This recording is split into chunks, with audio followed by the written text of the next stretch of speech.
Greetings and welcome to the session on analysis of India's foreign trade policy presented by Tillotoma Foundation.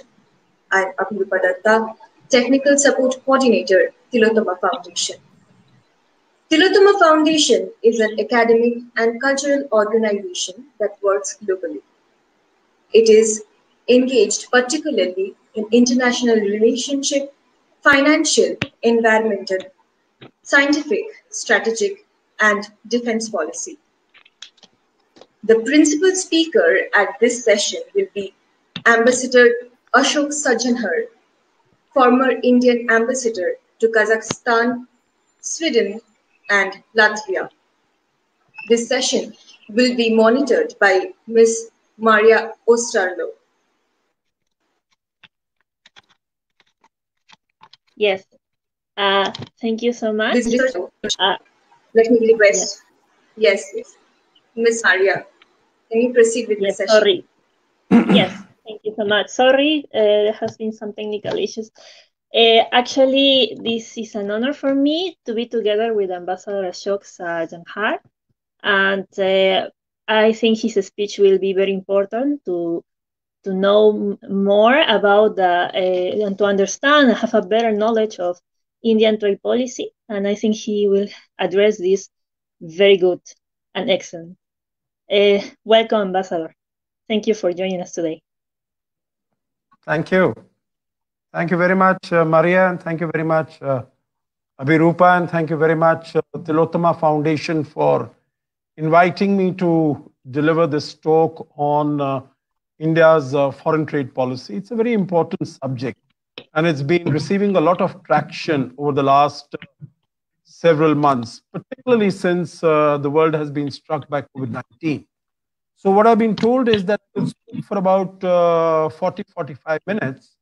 What I'm going to do is that I will divide my presentation into 2 or 3 parts. The first 10 or 15 minutes, I will speak on the multilateral trading system, the global architecture of trade as it exists, because if we want to understand, if we want to know what India's foreign trade policy is, then we need to have some understanding of what the global trading system is like. And after that, I'm going to be speaking on the situations, some of the challenges, some of the opportunities, and also what India is doing and what India needs to do as we go forward to take maximum benefit and advantage of the current situation and the circumstances. And of course, I'll be delighted to take questions or listen to comments at the end of my presentation. So first, in terms of the multilateral trading system, I think what we need first to see is that foreign trade policy is a very important and a significant element of the globalizing world. The globalization has been with us for quite some time, but and it has been growing, it has been expanding, but there has also been a backlash against globalization. Of course, we know that globalization helps efficiency, it helps competitiveness, it promotes consumer welfare, it lowers poverty levels, it helps in expanding economic growth. So there are a large number of positives, and the foreign trade policy of any country also seeks to take advantage of all this. Of course, foreign trade policy is an important, significant element of globalization. It is not all of it. Of course, we've also seen that trade and globalization also has negative impact. We have spoken about how the disparity between the rich and the poor countries has increased as a result of globalization. We have also seen that within a country, even in India or other countries, United States and other developing all put together, the disparity between the rich and the poor has also increased. Over the last 7-8 months since COVID struck the world, we have also come to realize the dangers of over-dependence as far as global value chains and global supply chains are concerned. So, of course, in terms of there are huge positives, as I mentioned. As far as India is concerned, globalization has been good for India. There was recently a UNDP report which said that India has lifted 272 million people out of poverty over the last 10 years. This is an unprecedented achievement. But of course, now we'll have to see, because over the last 7-8 months, not only in India, but all over the world, there has been a lot of poverty levels have increased, unemployment, job losses have gone up, to see as to how this will play out as we go forward. But otherwise, globalization has generally been good as far as India is concerned. Now, let me, India, of course, embraced globalization in a more proactive manner in 1991, after the disintegration of the Soviet Union, after the end of the Cold War. If I look at some figures, of course, I don't want you to pay too much attention, just to look at the trends. In 1991, when the Cold War stopped, when the Soviet Union disintegrated, India's foreign trade as a percentage of its total GDP was just 17%. Today, it is anything in the range of 45 to 50%. That means it has grown by about, India's integration with the global world has increased by 3 times. Also, I think if we were to look at India's share of global trade, this I was speaking only in terms of foreign trade as a component of India's GDP. But if I were to look at India's share of foreign trade, of course, we are aware that in the 17th century, before colonization of India, India contributed about 25 to 30% of global GDP, of global wealth, of global trade. Around the time that it got independent, its share of global trade was merely 0.6%. So from 25%, we had come down to less than 1%. In 1988, I remember when I went to Geneva to participate in the Uruguay Round of multilateral trade negotiations. At that time, also, our share was barely 0.6% of global trade. Today, if we look at the figures, we are 1.7%. That means we have increased 3 times as far as exports are concerned. And it is 2.4% in terms of imports, so about 4 times in terms of imports. And in this is in the area of goods. In the area of services, it is about 3.4% of world exports in services.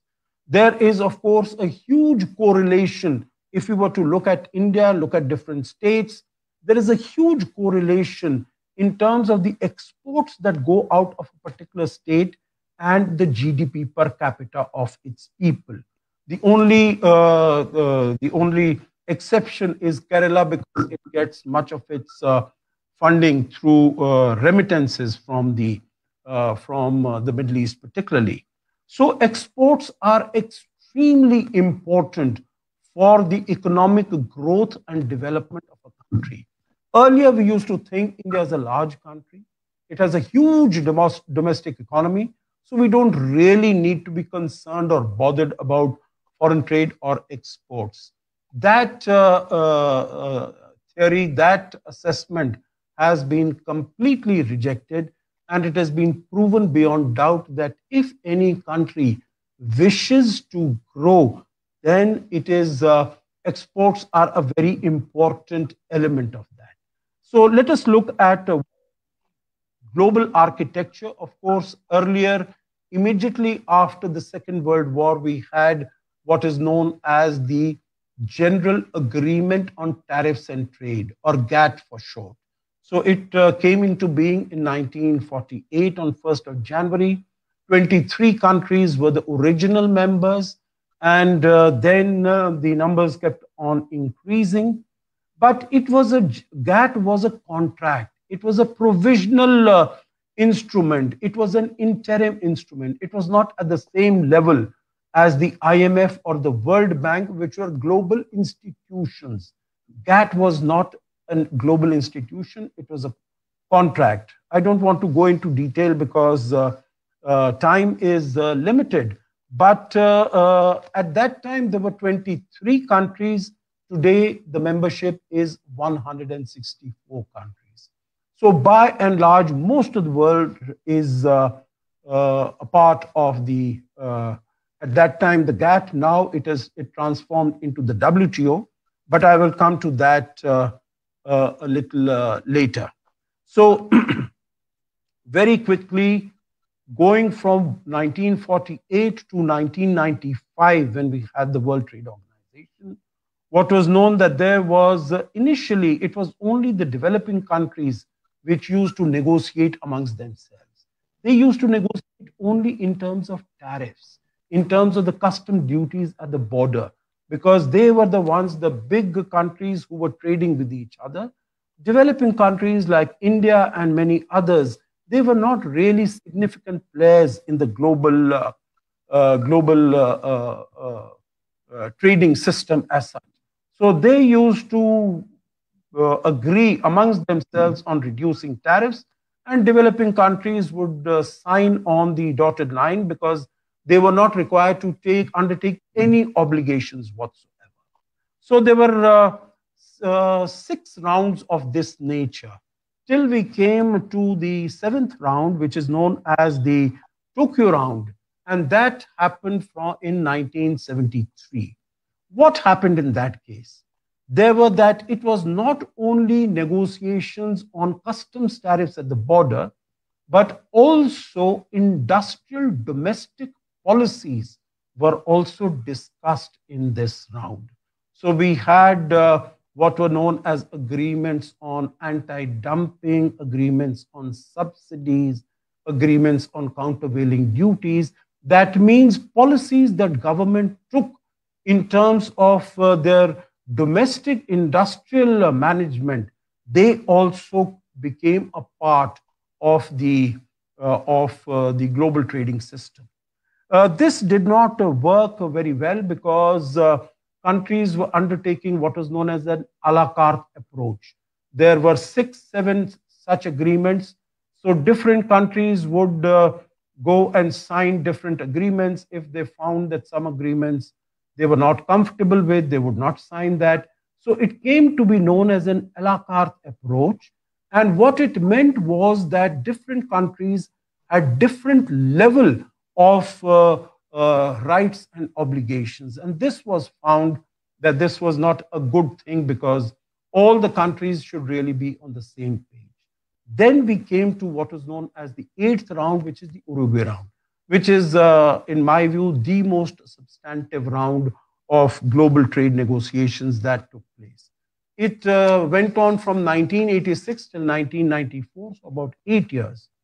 There were several new aspects that were negotiated at that time. I will go through only a few of them. But of course, during the question answer session, you are most welcome to ask any questions or make any comments.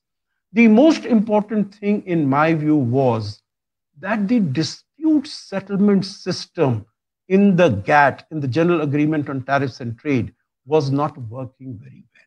So what it was done in the WTO, which came into effect after the Uruguay Round was concluded on the 1st of January 1995, there was a new dispute settlement system that was established, appellate body, which meant that in the past, the countries which were foul of the provisions of the GATT, it was up to them whether they changed their laws or not. In this case, it became mandatory because there was a new appellate body that was established in the dispute settlement system. Some of the other things were 2 new areas were added to the trading system. Earlier, it used to be only trade in goods. Now, trade in services also added to this. And also rules and regulations on intellectual property rights. They have also been brought under the ambit of the World Trade Organization. two of the traditional subjects on which there had been no law, no international law earlier. One was textiles, because that was being managed by another agreement which was known as the multi-fiber arrangement. So textiles was also brought within the ambit of the WTO, and agriculture, which had always been kept out of GATT, was also brought within the WTO. I will not go into any of the other details, but there were number of other issues also. So WTO comes into effect on the 1st of January 1995. After that, the most important date is 2001, when we have what is known as the Doha Development Agenda. That is also a round of negotiations which is launched. And also in 2001, at the ministerial meeting, China also becomes a member of the WTO after having negotiated a re-entry into the system. It had applied to join the GATT in 1986. So after a period of about 15 years, it also becomes a member of the WTO. So this is how it, now what is the status of the Doha Development Agenda? It has not been concluded. So from 2001 till 2020, 19 years, and it has not been concluded. And there is no sign that it might be concluded soon. So what I would say is that WTO faces an existential threat to itself at this particular moment. Why has the Doha round not been concluded? Number one, of course, that there are two large number of countries which are negotiating. As I said, at the moment, there are 164 countries which are negotiating in this. And number two, issues have become very complex. And as it is said, they have become legally very technical. And so there have been a large number of problems. Now, the most important feature of WTO and of GATT was the most favored nation principle. What does it mean? It means that if I extend any benefit, any tariff concession, or any other type of benefit to any other country, then I will be required to extend it to all the 164 members of the WTO. That is MFN in brief.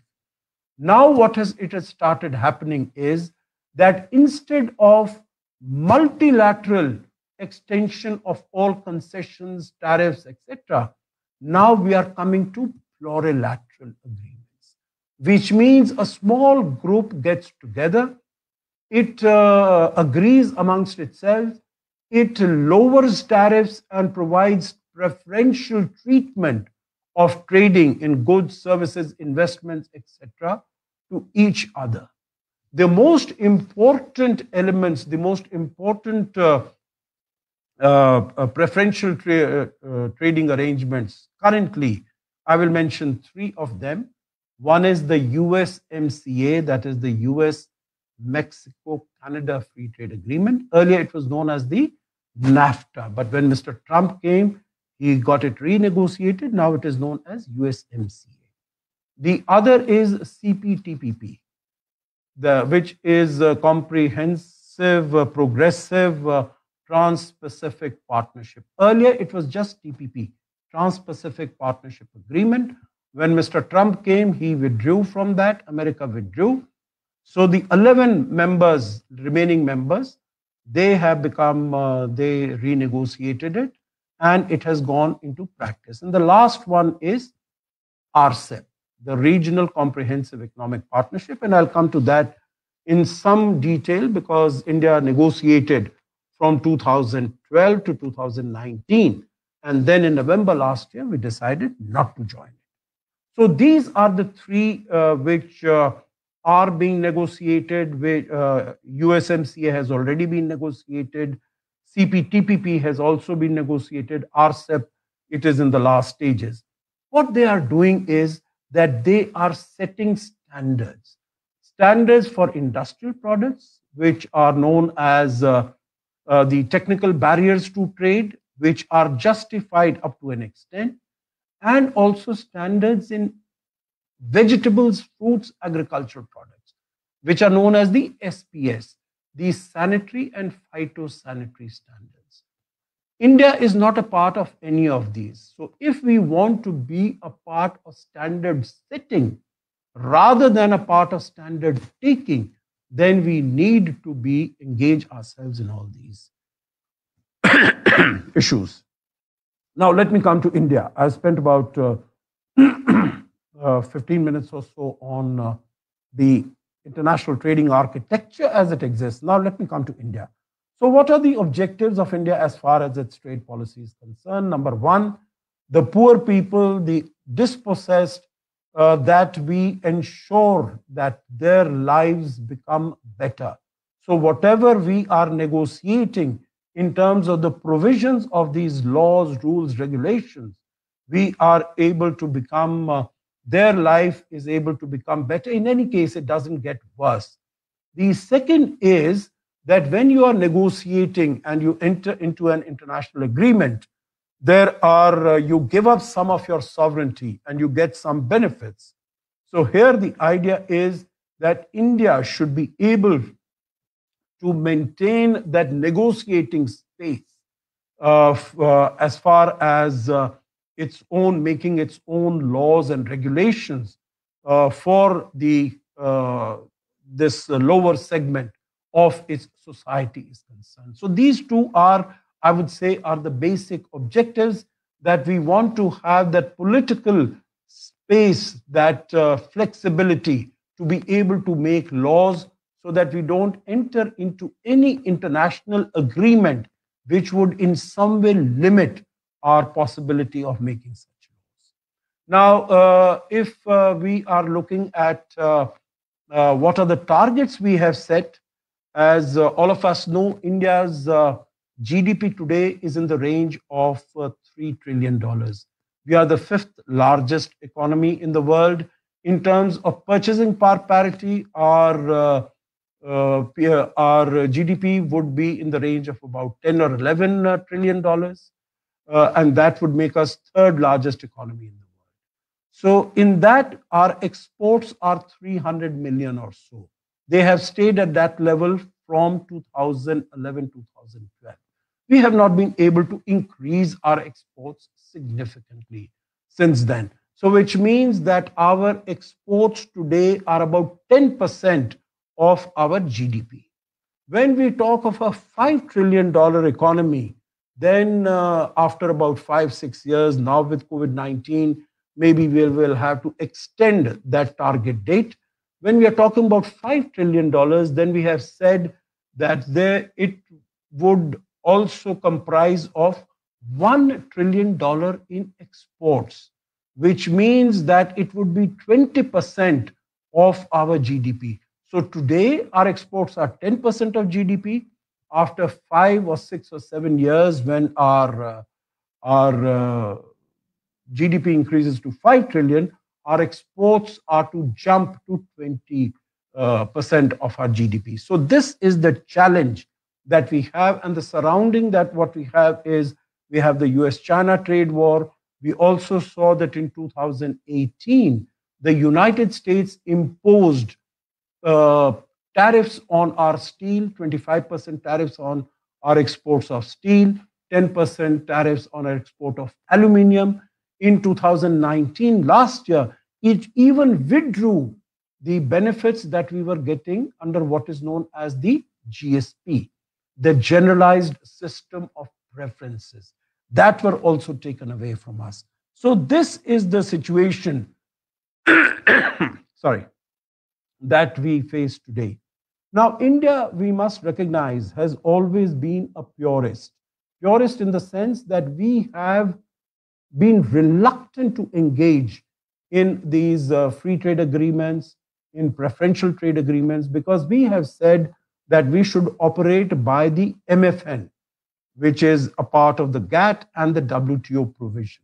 But then we have seen, as I mentioned, that in the 1990s and early 2000s, when the Doha round is not finishing, more and more countries are getting into these FTAs. So India also started the same way. Our first FTA was with Sri Lanka in 1999, came into effect in 2000. That was positive. After that, we entered into FTAs with ASEAN, the Association of Southeast Asian Nations, with Japan, with Republic of Korea, and with some other countries. Now, unfortunately, what we normally try to do by entering into an FTA is that you will be able to get preferential access into another country's market. And if I were to get that, then I would expect that my exports would increase. My exports, unfortunately, have not increased. And in fact, my trade deficit with very many countries has gone up. With ASEAN, it has gone up. With Singapore, with Japan, with Republic of Korea. So initially, in the first decade of 2000, we were very proactive in engaging and entering into FTAs. But over the last few years, in fact, ever since Mr. Modi has come in 2014, there has not been a single FTA signed because our experience with FTAs has not been good. And so much so that although we were negotiating very seriously and very sincerely in the RCEP, the Regional Comprehensive Economic Partnership Agreement, we decided to withdraw from that in 2019, November 2019, at the summit meeting in Bangkok. Now, I'm sure there will be questions as to why did we do that if we are a serious player in as far as Act East policy is concerned. Can we stay out of RCEP if we want to increase our exports to 1 trillion from 300 million level in about 5-6 years? Can we stay away from RCEP? So I will tell you that, as I mentioned, India was very sincere in negotiating. We wanted a comprehensive, we wanted a fair, we wanted a balanced, we wanted a broad-based, high-quality, mutually beneficial agreement amongst these 16 members. There are 16 countries which are negotiating, 10 members of ASEAN, then 3 Northeast Asian countries, Japan, China, and South Korea, and 3 more, Australia, New Zealand, and India. So India withdrew from that, and I will very quickly go through what are the reasons. The biggest reason is in terms of our trade with China. And again, if there are questions, I'll be happy to take those questions during our discussions.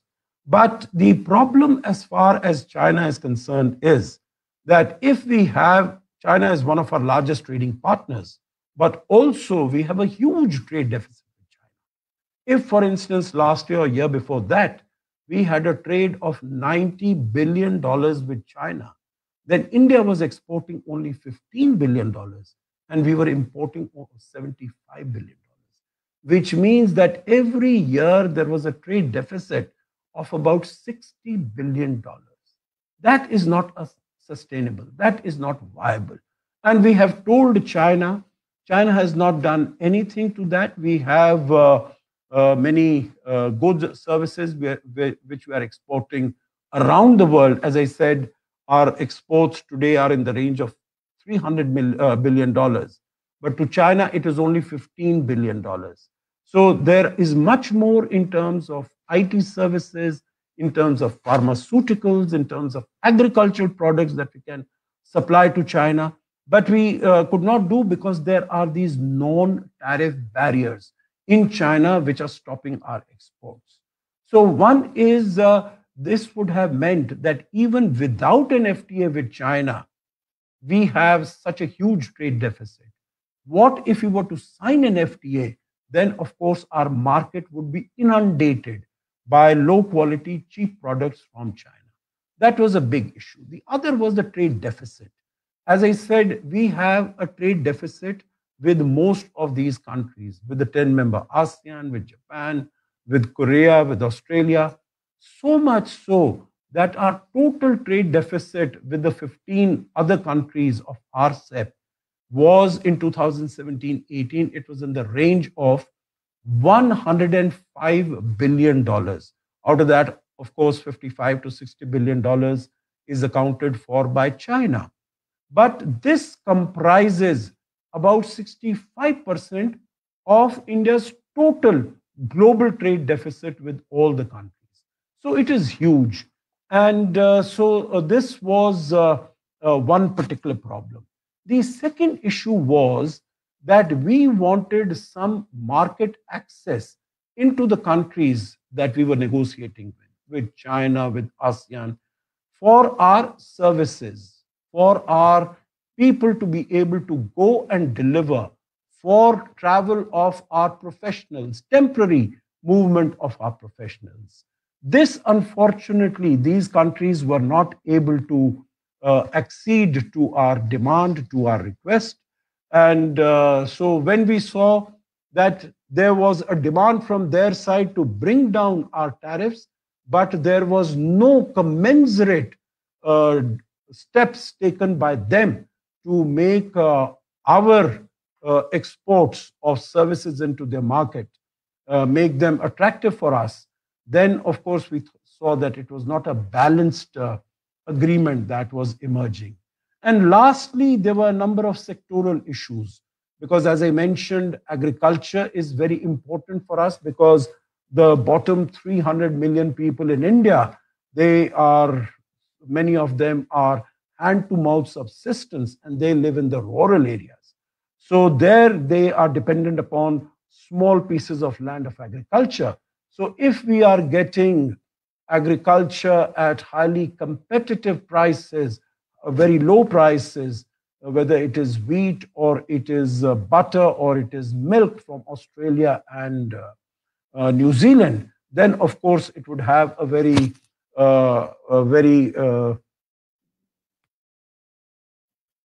problematic impact as far as our rural areas and our agriculture sector is concerned. Also, it is aluminium, it is steel, it is pharma from China, it is plastics, it is copper. So there are these areas which also would have faced a problem as far as the different sectors are concerned. So for all these reasons, we decided to stay out of RCEP. And now what we have done is, what has been announced is the Atmanirbhar Bharat, that means self-reliant, which is not closeting ourselves into a fortress, but making ourselves more competitive, having a comparative advantage and becoming a part of the global value chains.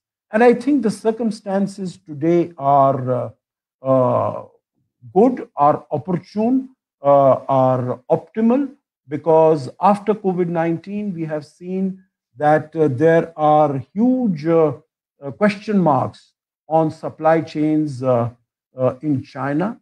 China has tried to weaponize those supply chains that exist there, not only in health items, not only in masks and ventilators and PPEs and testing kits, but in other areas also. Even as far as India is concerned, India depends to the tune of 70 to 80% for our APIs, which are active pharmaceutical ingredients. That means India is a pharmacy of the world, but it needs these APIs from China to manufacture all those pharmaceutical products.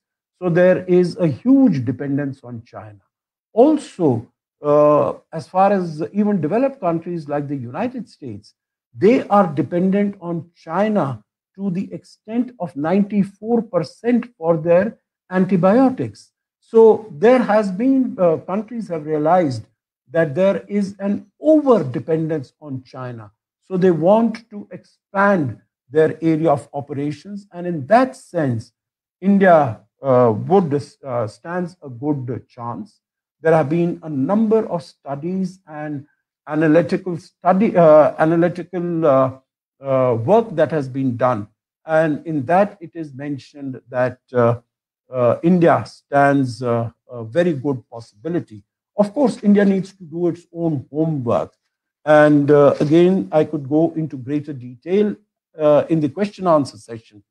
But we need to put our act together, whether it is in the area of our laws on providing land, providing facilities, in terms of our labor laws. I don't think anyone is saying that the labor should be sort of thrown to the wolves, so to say, but there should be a possibility of the international investors to come and to hire and fire, of course, while taking full care of the interests of the workers.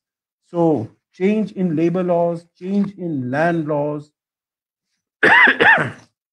in terms of the cost of capital that is made available to the foreign investors, in terms of ease of doing business, because India has, of course, progressed very significantly. Just about 5 years ago, we were number 142 out of about 180 countries.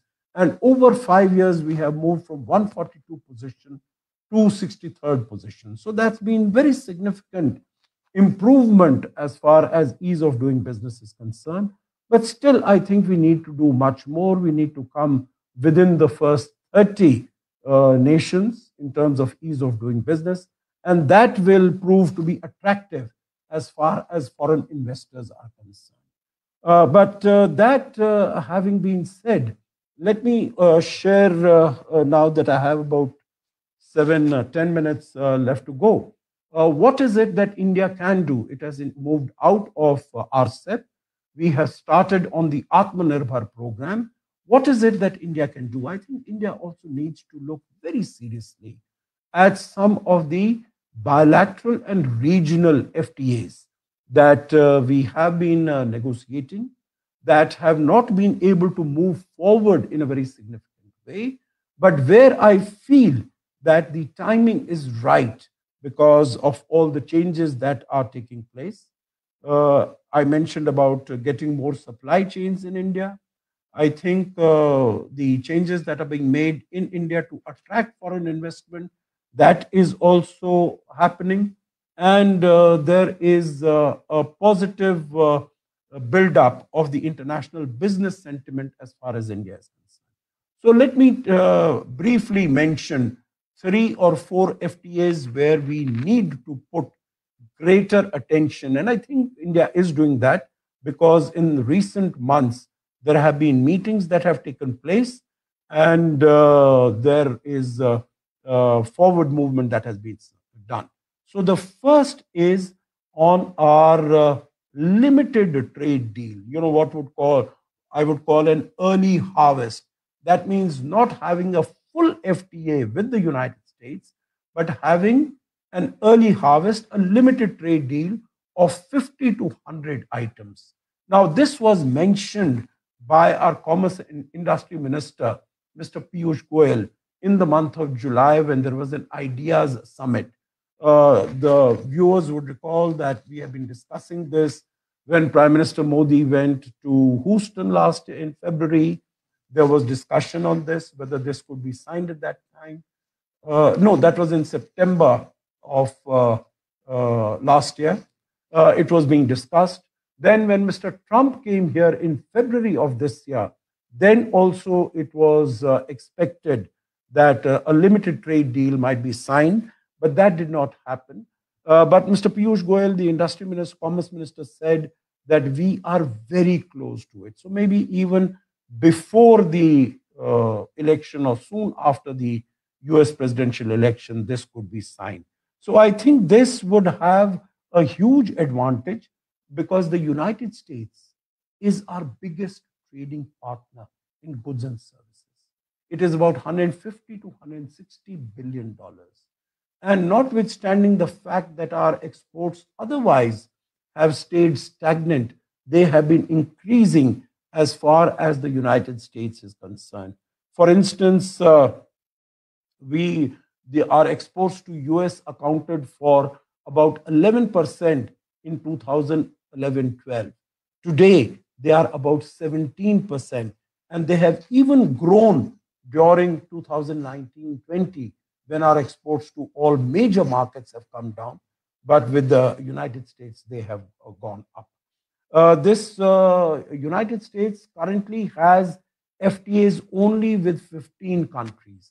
For instance, EU has with 42 countries. So this is a good market where we could have an early mover advantage if we were to sign this limited trade deal. Then United States is very actively decoupling with China, and that could provide some benefit to India. India has, United States is one of the few countries with which India has a surplus. All those who are listening from India, they would be aware of it, that Mr. Trump has been rather aggressive on that issue, although our trade surplus is not very significant. It is about $22 billion, and this has been coming down because we have been increasing our imports of aircrafts, we have been increasing our imports of oil and of gas. So this has been coming down. But still, Mr. Trump has been rather aggressive on this particular issue. So I think there is this possibility of having a good limited trade deal with the United States. Our relations otherwise, whether it is political, security, strategic, defense, are excellent. Today we have had the meeting of Quad at ministerial level in Tokyo. The 2+2 meeting is going to take place in Delhi on the 26th and 27th of October.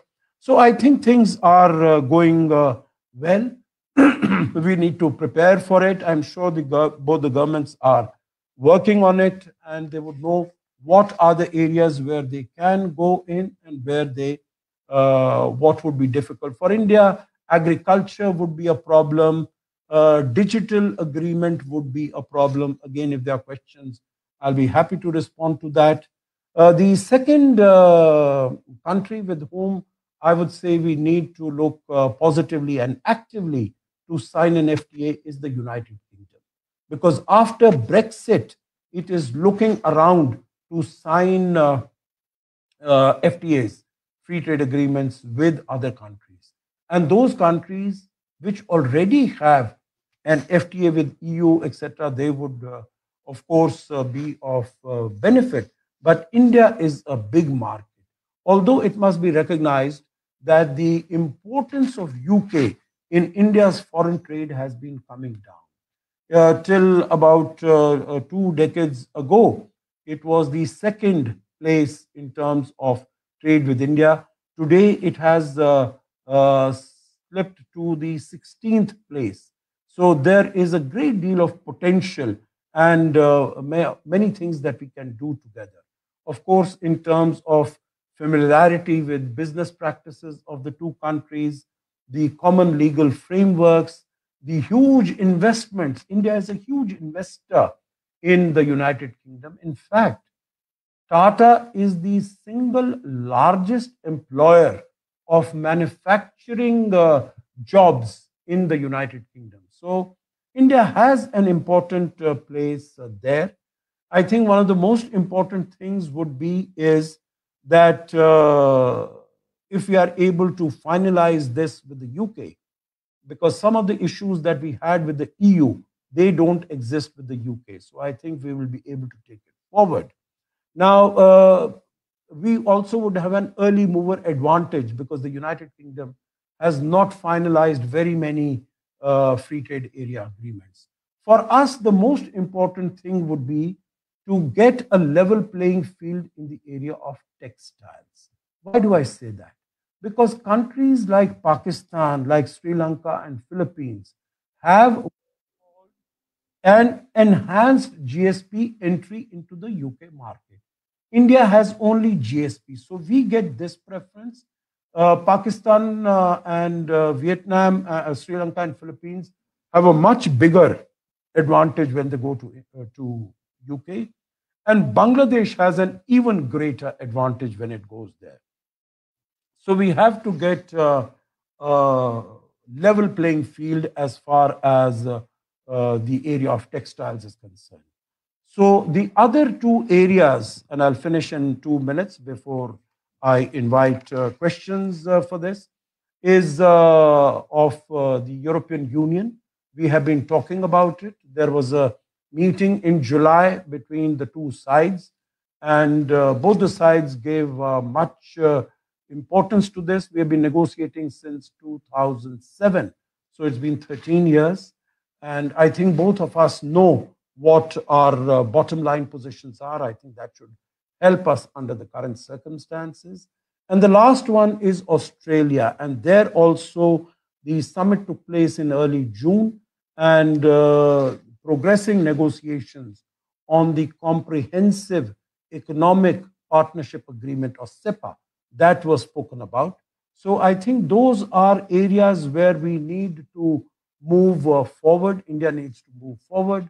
There are, of course, challenges both at the domestic level, which we need to, as I said, we need to put our house in order, and also at the external level. So let me finish here.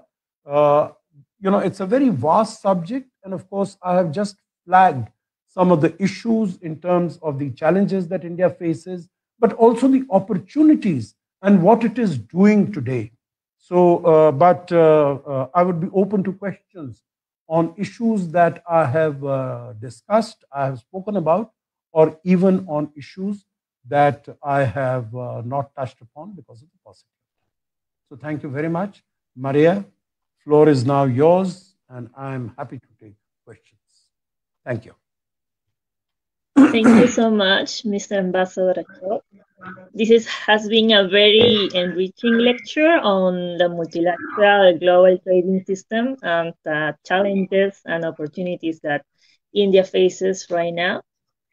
Thank you so much again. And yes, I have some questions. First, regarding the multilateral global trading system and trade in general of India. So, for my first question is, the World Trade Organization in a report said that India in 1949 accounted for 2.2% of world exports of goods, but it went down to only 0.5% in 1973, and now last year, right, accounted for 1.8%. So in comparing with China in 1949, the share of world exports was 0.9, and this was only less than India, half of India actually. And in 1973 was 1%, and now last year, is 13.6%.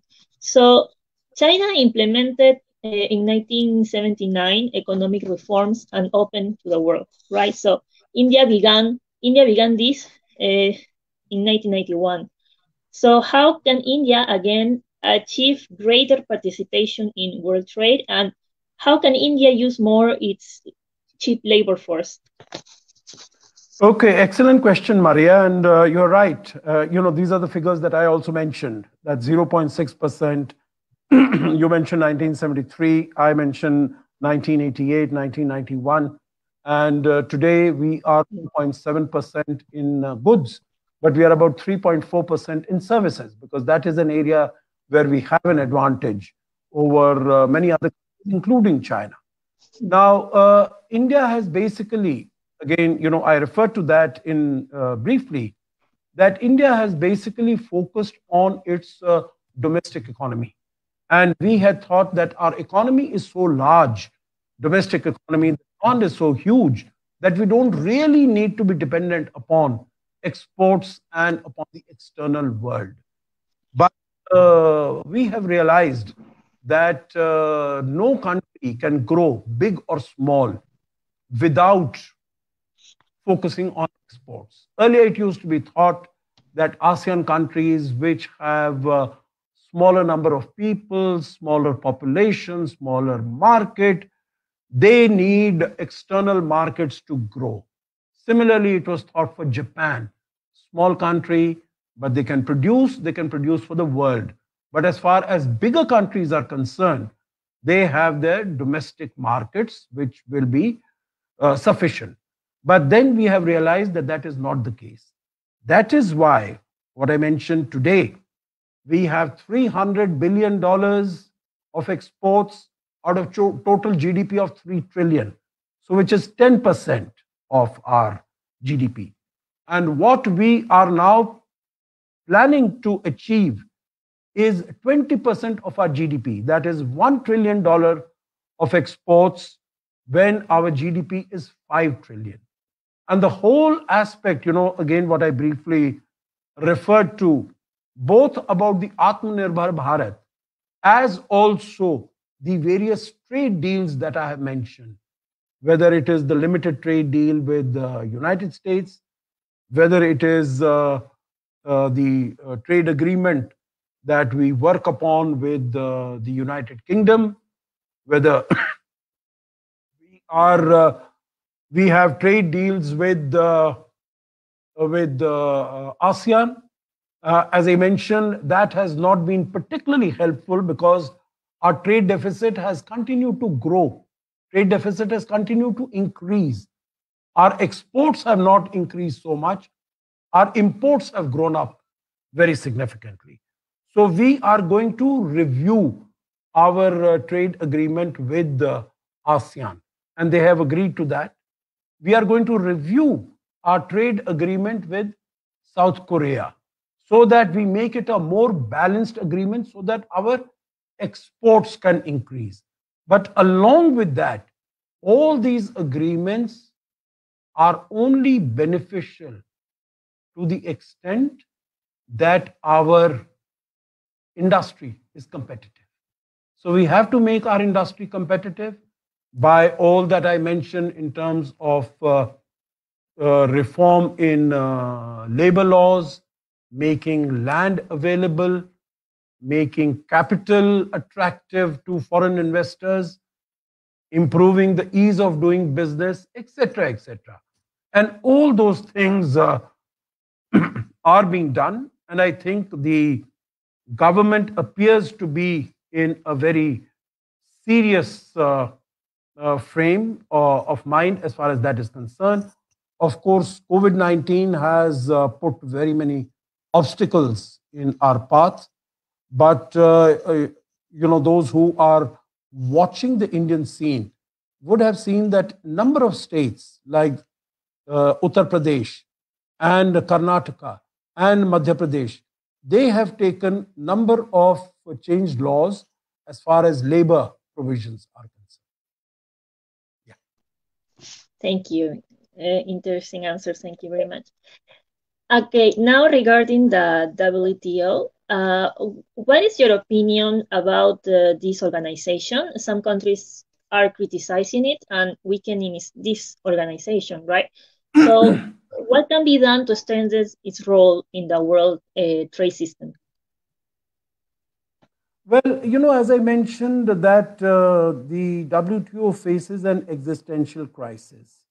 And that existential crisis is because it has not been able to conclude the Doha Round. Doha Round started in 2001. The only success that it can show is what is known as the Trade Facilitation Agreement, which is nothing very big, I would say. But there has been a lot of progress that has been made in a number of areas. And if the countries do get together, then we could come to some agreements. But we see that there are big countries like China, for instance. China has, so to say, gamed the system. It has misused the facilities, the provisions of the system. And the WTO really needs to change, really needs to ensure that its laws and rules are not misused and abused.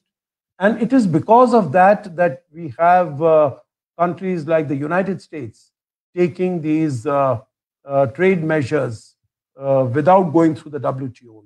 All the US-China trade war that we see, or US imposing these tariffs on India, on European Union, etc. So this is because the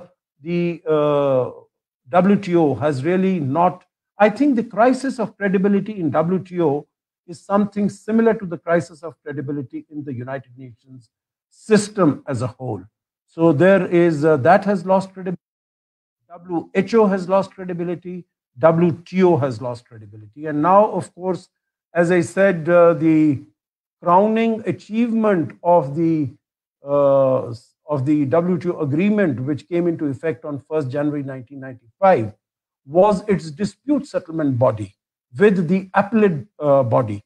And now that appellate body, because the United States has refused to appoint any appellate members of the tribunal, so the appellate body is not functioning.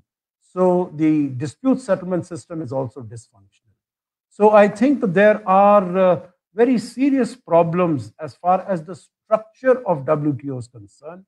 We need to reform the WTO, but then I think some creative ideas will be needed. Otherwise, multilateralism is being sidelined, and only plurilateral agreements. I mentioned the US, Mexico, Canada. I mentioned RCEP. I mentioned CPTPP. These will come. These will be more be followed more rather than the multilateral MFN provisions of the WTO. Yes, Maria. Thank you. Yes, now regarding the RCEP and the Pacific. So you mentioned that India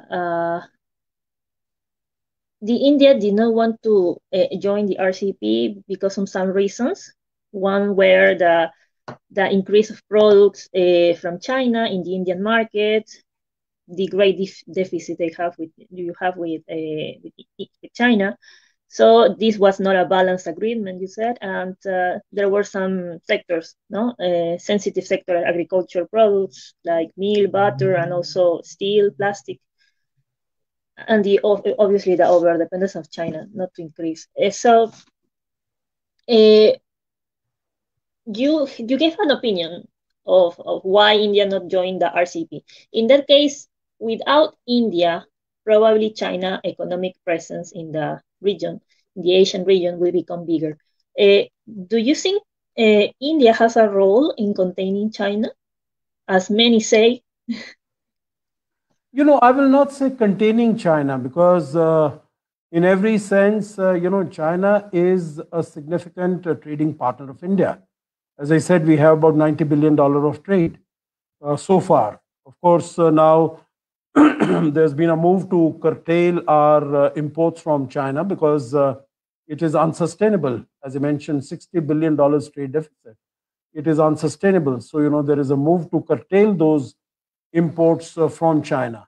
So I will not use the word contain because, it's a big country, it's a big economy, it's a big power, political and military power. And India is not in the business of containing countries.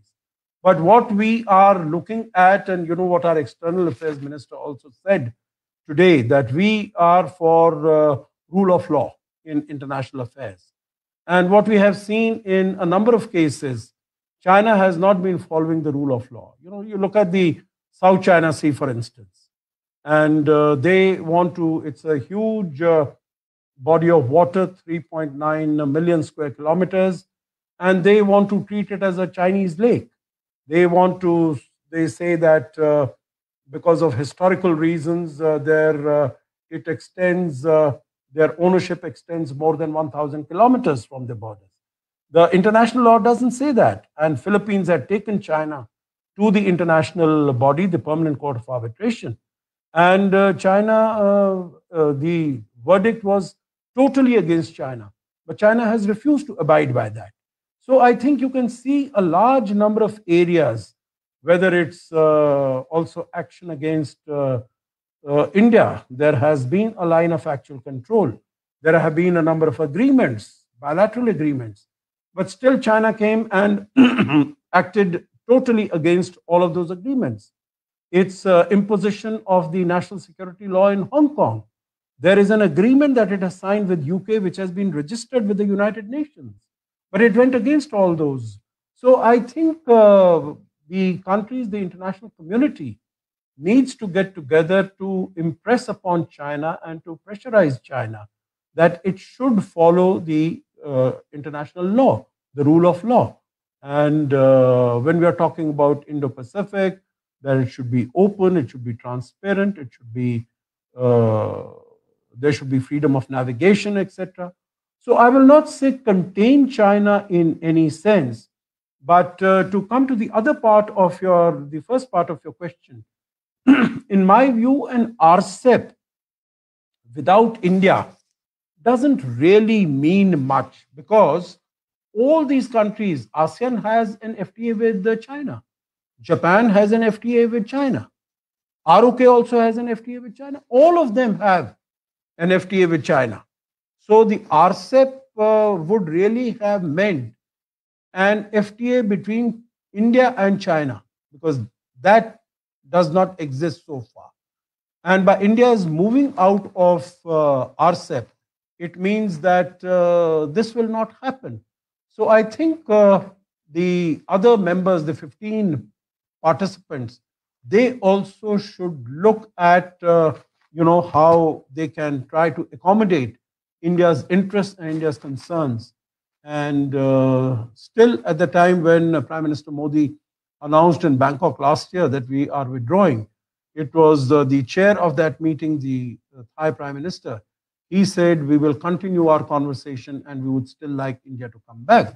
So if these countries are able to do something which is of interest to India, which is able to take care of some of its interests, then I think India could be persuaded to reconsider its decision. Thank you. So I think I have time for one more question. So China and US, as you said, well, US is pursuing decoupling from China, right? You mentioned that. And you mentioned also how India can benefit from it. So the question would be, how can Modi's strategy of Make in India can benefit from this, and can India attract companies leaving China? Is India prepared for that? Can India join the global value chain centered in East Asia, where China is one of its main actors? Yeah, thank you, Maria. Well, that is the objective. I don't think India's intent would be to get companies which are already functioning and based in China so that they relocate themselves and come to India, because we understand and appreciate that that can be a rather expensive proposition, that can be a rather time-consuming proposition. But I think many of these companies, not only from the United States but also Europe, they have decided that even if they have to stick with China, that they will open one additional source of manufacture, or additional location where manufacturing would take place. And this would be either in East Asia or India or somewhere else. You would recall that the Japanese government has said that they would offer $2.2 billion to Japanese companies in China to come out and relocate either in India or Bangladesh or Vietnam or some of the other countries, or in Japan itself. So I think there is a huge move that companies want to get out of China. This move had actually started much before COVID also. COVID has accelerated that trend.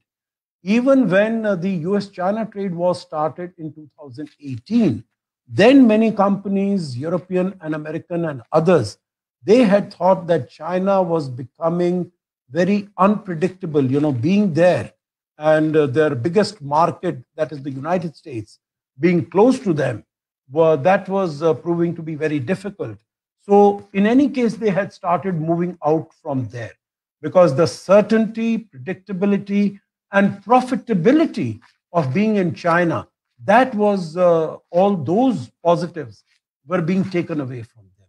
And that after COVID-19, when the world has realized that there is this over dependence on China in a number of critical sectors, then these companies have started moving out even more.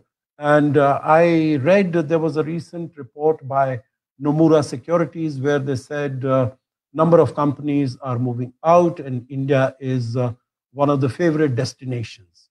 And in India, whether it is the Prime Minister or our Minister of Road and Transportation, Mr. Nitin Gadkari, or some of the others, they have said that we will focus on countries which, on companies which want to come and locate in India, and we would help them to have fast track approvals. There are a number of large blocks of land that are being identified and kept aside. All the infrastructure of roads, of connectivity, of electricity, of water, all that is being provided. And productivity linked incentives are being provided to these companies. So I think I am hopeful that there is work being done domestically on our own companies to increase and improve their competitiveness, and also to attract outside companies. We know that Foxconn is coming in with $1 billion investment. iPhone manufacturer is coming in with several other investments. So I think things have started happening. And of course, we will have to see what the post-COVID world has to bring about. But the mood in the world against China today is rather stern and rather of a pushback against China. Thank you so much, Ambassador, for this wonderful lecture. I don't know if the Tillotoma Foundation wants to say something before finishing the video conference. Thank you both, Ambassador Ashok Sajjanhar and Ms. Maria Osterloh, Visiting Research Fellow, Tillotoma Foundation, for this wonderful session on analysis of India's foreign trade policy today. This was indeed an excellent and extensive discussion on international trade policy from Indian perspective. I thank the audience on behalf of Tillotoma Foundation. Thank you so much. Goodbye.